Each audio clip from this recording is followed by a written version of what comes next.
ආයිබෝවන් සුබ දවසක් කියලා ආදරයෙන් පිළිගන්නවා කවි හෝම් රෙසිපීස් YouTube channel එකට.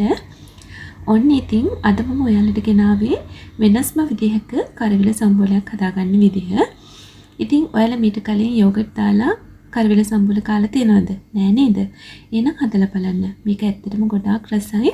මම හිතනවා ඔයාලා කැමති වෙයි කියලා මේ කරවිල සම්බෝලයට. ඉතින් හදලා බලලා කොහොමද රස කියලා අනිවාර්යයෙන්ම කමෙන්ට් එකකින් කියන්නත් අමතක කරන්න එපා. ඒ වගේම තාමත් මගේ channel එක subscribe කරලා නැත්නම් subscribe කරන්නත් අමතක කරන්න එපා. ඔයාලගේ යාළුවන්ටත් බලන්න share කරන්න.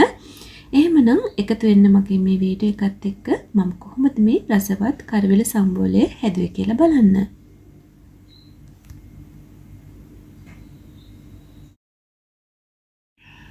මුලින්ම කරවිල ටික හොඳින් සෝදලා පෙති හැඩයට කපලා ගැඹුරු තෙලේ රන්වන් පාට වෙනකම් බැද ගන්න.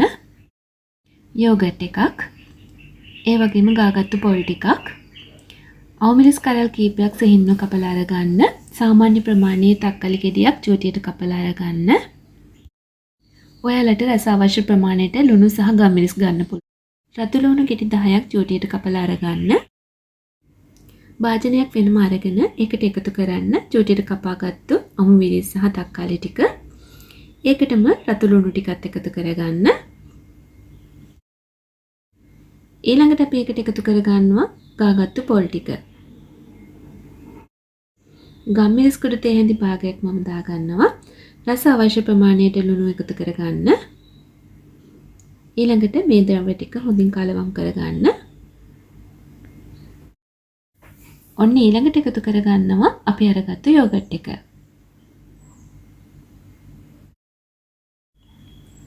යෝගට් එකත් එකතු කරගත්තට පස්සේ ටිකක් හොඳින් මේ විදිහට කලවම් කරගන්න ඕන. අවසානට මම එකතු කරගන්නවා බෙදගත්තු කරවිල ටික.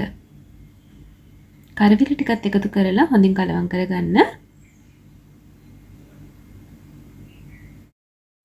ලුණු, ගම්මිරිස්, අවමිරිස්, තක්කාලි, ඒ වගේම පොල් සහ යෝගට්. මේ දේවල් ටික එකතු කරලා වෙනදා හදන කරවිල සම්බෝලේ වගේ නෙමෙයි වෙනස්ම රසයක් තියෙනවා මේ සම්බෝලේ. ඉතින් මම හිතනවා මේක ගොඩාක් රසයි. ඔයාලත් කැමති වෙයි කියලා. ඉතින් ඔයාලත් හදලා බලන්න. බලලා අනිවාර්යෙන්ම කොහොමද රස කියලා කමෙන්ට් එකකින් කියන්න.